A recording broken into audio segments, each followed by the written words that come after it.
Hey there, Gina Jett here. I'm a professional makeup artist and instructor for trans women and for crossdressers.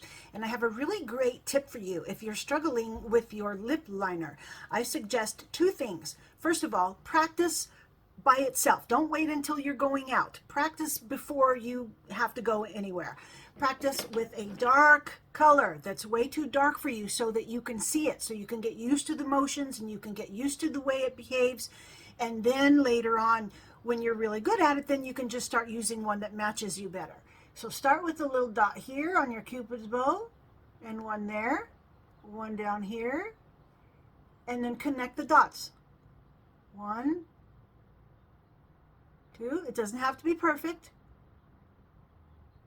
3, and 4, it's in quadrants. Then you can fill this in.